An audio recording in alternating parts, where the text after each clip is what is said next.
सब मेरे ऑनलाइन बहन भाइयों को एक बार फिर से जय मसीह की। परमेश्वर के अनुग्रह कृपा और दया से उसने हमें जीवित रखा। जैसा वो हमें घर से बाहर ले गया वैसा लेके आया। उसके पवित्र नाम को धन्यवाद करते हैं।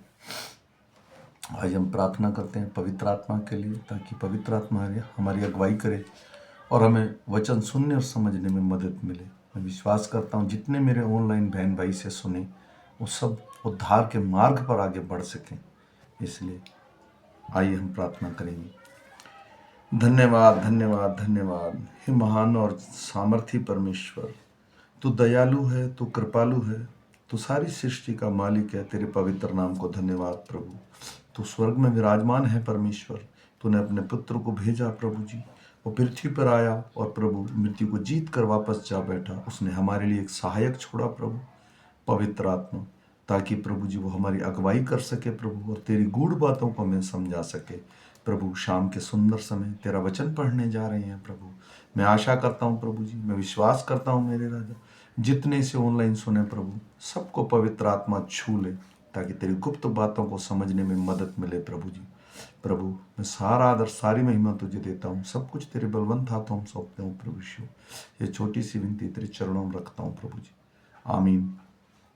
आज तारीख है 6/3/2025। हम शाम का वचन पढ़ेंगे। कल गिनती की पुस्तक पूरी हो गई। आज हम व्यवस्था विवरण पढ़ेंगे, यानी व्यवस्था को दोहराया जाना।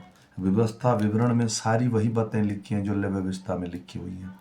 ये व्यवस्था को दोबारा दोहराया जाना है, ताकि अगर कोई भूल चूक से कुछ रह जाए, क्योंकि वो परमेश्वर की आज्ञा है, वो परमेश्वर इन चीज़ों को जानता है।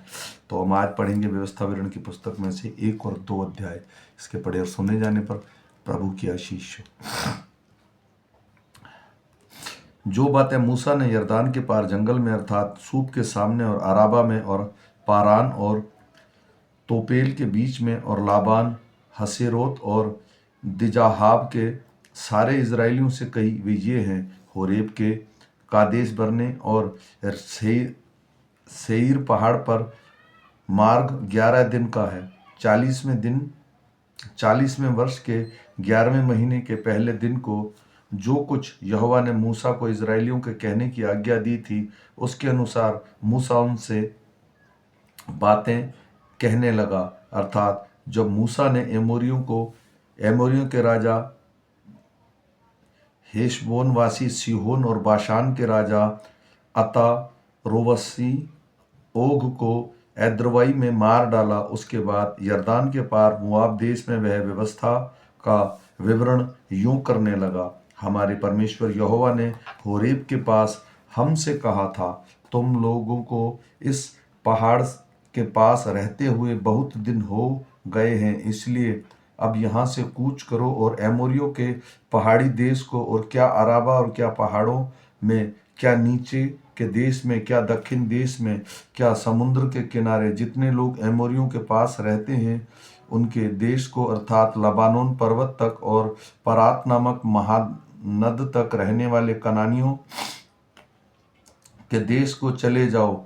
सुनो, मैं उस देश को तुम्हारे सामने किए देता हूँ, जिस देश के विषय में यहोवा ने अब्राहम, इसहाक और याकूब तुम्हारे पितरों के साथ शपथ खाकर कहा था कि मैं इसे तुमको और तुम्हारे बाद तुम्हारे वंश को दूंगा।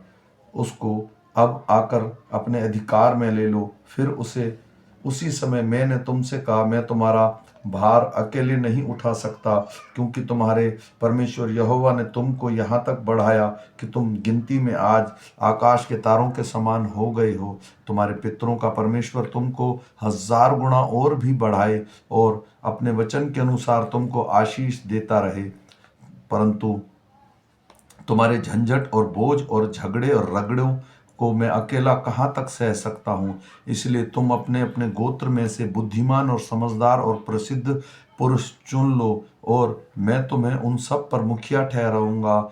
इसके उत्तर में तुमने मुझसे कहा, जो कुछ तू हमसे कहता है उसका करना अच्छा है। इसलिए मैंने तुम्हारे गोत्रों के मुखिया पुरुषों को, जो बुद्धिमान और प्रसिद्ध पुरुष थे, चुनकर तुमको मुखिया नियुक्त किया, अर्थात 1000 100 50 और 10 के ऊपर प्रधान, और तुम्हारे गोत्रों के सरदार भी नियुक्त किए। और इस समय मैंने तुम्हारे न्यायियों को आज्ञा दी, तुम अपने भाइयों के मुकदमे सुना करो और उनके बीच में, उनके पड़ोसियों और परदेशियों के बीच भी धर्म से न्याय किया करो। न्याय करते समय किसी का पक्ष ना करना, जैसा बड़े की वैसा ही छोटे मनुष्य का भी सुनना। किसी का मुंह देखकर ना डरना, क्योंकि न्याय परमेश्वर का काम है। और जो मुकदमा तुम्हारे लिए कठिन हो वह मेरे पास ले आना और मैं उसे सुनूंगा। और मैंने उस समय तुम्हारे सारे कर्तव्य तुमको बता दिए हैं। हम होरेब से कूच करके और अपने परमेश्वर यहोवा की आज्ञा के अनुसार उस सारे बड़े और भयानक जंगल में होकर चले, जिसे तुमने एमोरियों के पहाड़ी देश के मार्ग में देखा, और हम कारदेश बरने तक आए। वहां मैंने तुमसे कहा, तुम एमोरियों के पहाड़ी देश तक आ गए हो, जिसको हमारा परमेश्वर यहोवा हमें देता है। देखो, उस देश को तुम्हारा परमेश्वर यहोवा तुम्हारे सामने किए देता है। इसलिए अपने पितरों के परमेश्वर यहोवा के वचन के अनुसार उस पर चढ़ो और उसे अपने अधिकार में ले लो। न तो तुम डरो और ना तुम्हारा मन कच्चा हो। और तुम सब मेरे पास आकर कहने लगे, हम अपने आगे पुरुषों को भेज देंगे, जो इस देश का पता लगाकर हमको यह संदेश दे कि कौन से मार्ग से होकर चलना होगा और किस किस नगर में प्रवेश करना होगा। इस बात से प्रसन्न होकर मैंने तुमसे 12 पुरुष अर्थात गोत्र गोत्र पीछे एक एक चुन लिया, और वे पहाड़ पर चढ़ गए और एस्कलोन नामक नाले को पहुंचकर उस देश का भेद लिया, और उस देश के फलों में से कुछ हाथ में लिए हमारे पास आए और हमको यह देश दिया। जो देश हमारा परमेश्वर यहोवा हमें देता है वह अच्छा है। तो भी तुमने वहां जाने से मना किया, किंतु अपने परमेश्वर यहोवा की आज्ञा के विरुद्ध होकर अपने अपने डेरों में यह कहकर कुड़कुड़ाने लगे, यहोवा हमसे बैर रखता है। इस कारण हमको मिस्र देश से निकाल ले आया है कि हम एमोरियों के वश में करके हमारा सत्यानाश कर डाले। हम किधर जाएं? हमें भाइयों ने यह कह के हमें मन को कच्चा कर दिया कि हम वहाँ के लोगों से बड़े और लंबे हैं, और वहाँ के नगर बड़े बड़े हैं, और उनकी शहरपना आकाश से बातें करती हैं। और हमने वहाँ अनाकवंशियों को देखा। मैंने तुमसे कहा, उसके कारण भय मत खाओ और ना डरो। तुम्हारा परमेश्वर यहोवा जो तुम्हारे आगे आगे चलता है, वह आप तुम्हारी ओर से लड़ेगा, जिसकी मैंने मिस्र में तुम्हारे देखते हुए तुम्हारे लिए क्या किया। फिर तुमने जंगल में भी देखा कि जिस रीति से कोई पुरुष अपने पुत्र को उठाए चलता है, उसी रीति से हमारा परमेश्वर यहोवा हमको इस स्थान तक पहुंचाने तक उस सारे मार्ग में जिससे हम आए हैं उठाए रहा। इस बात का मैं तुमने उस परमेश्वर यहोवा पर विश्वास नहीं किया, जो तुम्हारे आगे आगे इसलिए चलता रहा कि डेरे डालने का स्थान तुम्हारे लिए ढूंढे, और रात को आग में और दिन को बादल में प्रकट होकर चला, ताकि तुमको वह मार्ग दिखाए जिसमें तुम चलो। परंतु हमारी वे बातें सुनकर यहोवा का कोप भड़क उठा, और उसने शपथ खाई कि निश्चय वह बुरी पीढ़ी के मनुष्यों में से एक भी उस अच्छे देश को देखने न पाए, जिसमें मैंने अपने पितरों को देने की शपथ खाई थी। युपुत्रे का पुत्र कालेब ही उसे देखने पाएगा, और जिस भूमि पर वह पांव पड़े उसे मैं उसके और उसके वंश को दूंगा, क्योंकि वह मेरे पीछे पूरी रीति से हो लिया है। और मुझ पर भी यहोवा तुम्हारे कारण क्रोधित हुआ और यह कहा, तू वहां ना जाने पाएगा। नून का पुत्र यहोशू जो हमारे सामने खड़ा रहता है, वह तो वहां जाने पाएगा, इसलिए तू उसके हियाव दे, क्योंकि उस देश को इजरायलियों के अधिकार में वही कर देगा। फिर तुम्हारे बाल बच्चे, जिनके विषय में तुम कहते थे कि लूट में चले जाएंगे, और तुम्हारे जो बच्चे अब भले बुरे का भेद नहीं जानते, वे वहां प्रवेश करेंगे, और उनको मैं वह देश दूंगा और वे उसके अधिकारी होंगे। परंतु तुम लोग घूम घूम कर कूच करो और लाल समुद्र के मार्ग से जंगल की ओर जाओ। तब तुमने मुझसे कहा, हमने यहोवा के विरुद्ध पाप किया है। अब हम अपने परमेश्वर यहोवा की आज्ञा के अनुसार चढ़ाई करेंगे और लड़ेंगे। तब तुम अपने अपने हथियार बांधकर पहाड़ पर बिना सोचे समझे चढ़ने को तैयार हो गए। तब यहोवा ने मुझसे कहा, उससे कह दे कि तुम मत चढ़ो, ना लड़ो, क्योंकि मैं तुम्हारे मध्य में नहीं हूँ। कहीं ऐसा ना हो कि तुम अपने शत्रुओं से हार जाओ। यह बात मैंने तुमसे कह दी, परंतु तुमने ना मानी, किंतु डिठाई से यहोवा की आज्ञा का उल्लंघन करके पहाड़ पर चढ़ गए। तब उस पहाड़ के निवासी एमोरियों ने तुम्हारा सामना करने को निकलकर मधुमक्खियों के समान तुम्हारा पीछा किया और सेरई देश के होर्मे तक तुम्हें मारते मारते चले आए। तब तुम लौटकर यहोवा के सामने रोने लगे, परंतु यहोवा ने तुम्हारी ना सुनी, ना तुम्हारी बातों पर कान लगाया, और तुम कादेश में बहुत दिनों तक पड़े रहे, यहाँ तक कि तुम्हें एक युग हो गया। तब उस आज्ञा के अनुसार जो यहोवा ने मुझको दी थी, हमने घूमकर कूच किया और लाल समुद्र के मार्ग के जंगल में होकर गए और बहुत दिनों तक सेईर पहाड़ के बाहर बाहर चलते रहे।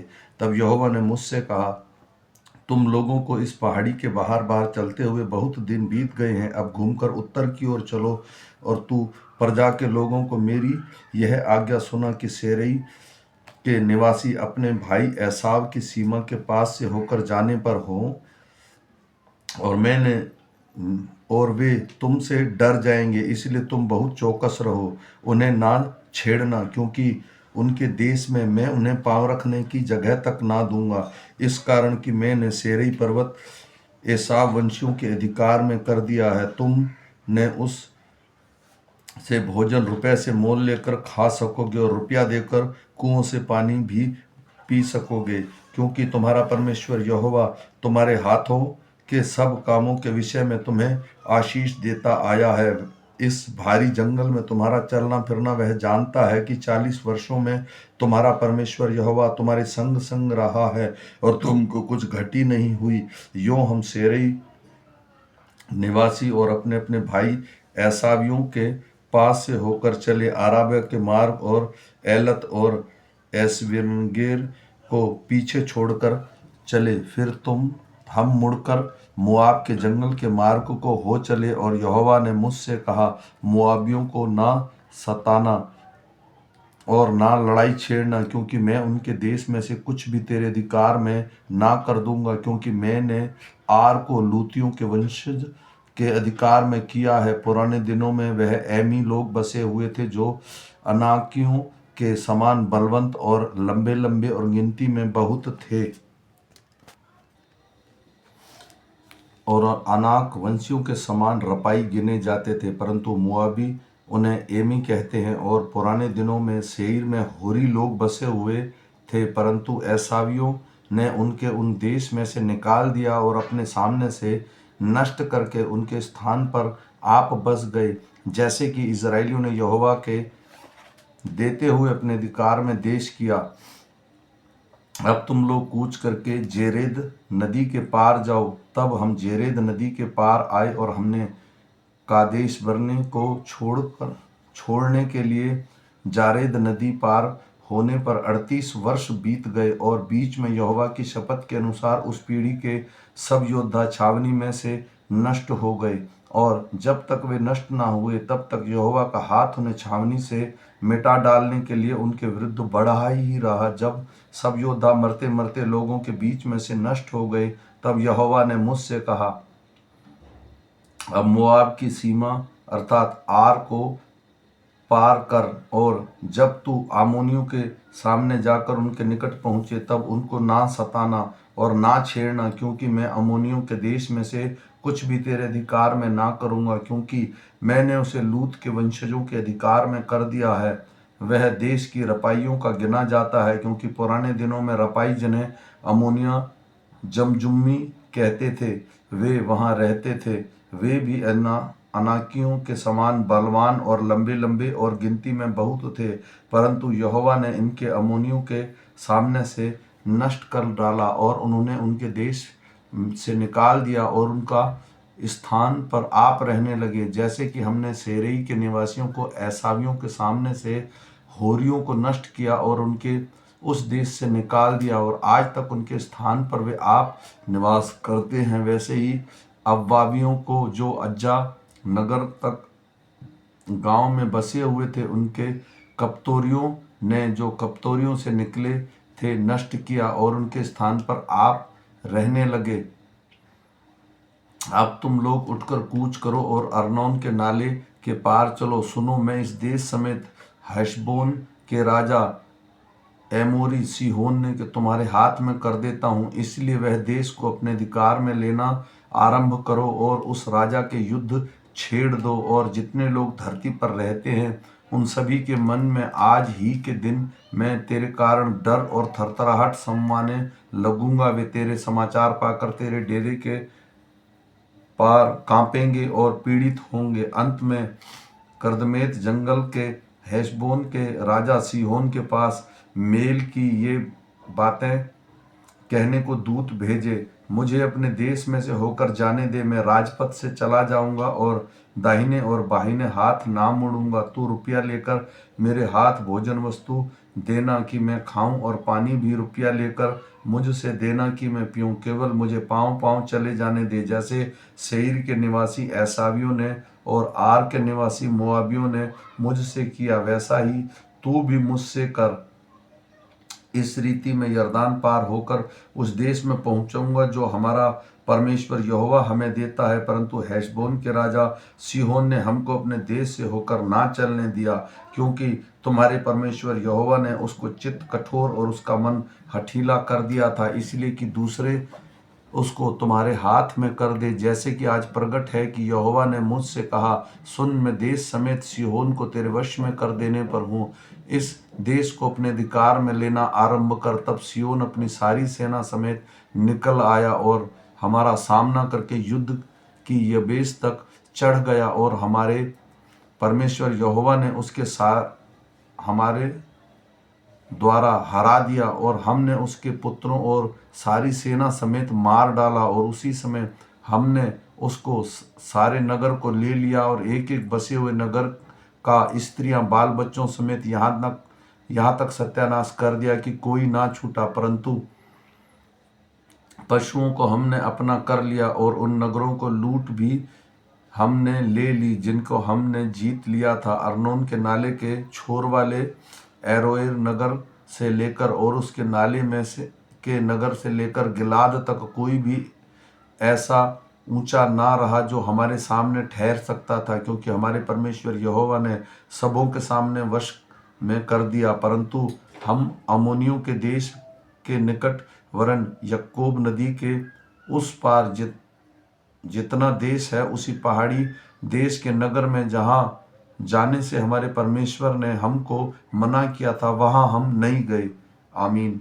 मेरे भाई और बहनों, ये छोटा सा वचन है आज एसाव के विषय में, मोआब के विषय में, जो लूत के वंशज हैं, इनके विषय में परमेश्वर ने उन्हें नहीं जाने दिया, और उस परमेश्वर ने आज बताया कि वो कानान देश में यरदान पार करके और प्रवेश करने वाले हैं। तो ये व्यवस्था विवरण जो पुस्तक है आज हम पढ़ रहे हैं, ये व्यवस्था का दोबारा से विवरण है। लेवी व्यवस्था में सारी चीज़ें लिखी हुई हैं, लेकिन ये मूसा ने आज बात की है जो बताने के लिए इसके विषय में पढ़ा और समझा। ये जो भी मेरा बहन भाई से ऑनलाइन सुने वो एक दूसरे को शेयर कीजिए, ताकि परमेश्वर वचन हम जान सकें, क्योंकि हम पुराना नियम जानेंगे तभी हम जान पाएंगे प्रभु यीशु कौन है, कहाँ से आया, और हमारे कौन कौन से पाप हैं जो हमारे बाप दादाओं ने किए, जो मसीह कहता है अपने आप को, उनके लिए। तो मैं आशा करता हूँ आज रात परमेश्वर हम सबको अच्छी नींद दे, हम सुबह अच्छा दिन देके फिर मिलेंगे हम सुबह के वचन के साथ, नए वचन के साथ। तब तक सबको जय मसीह की।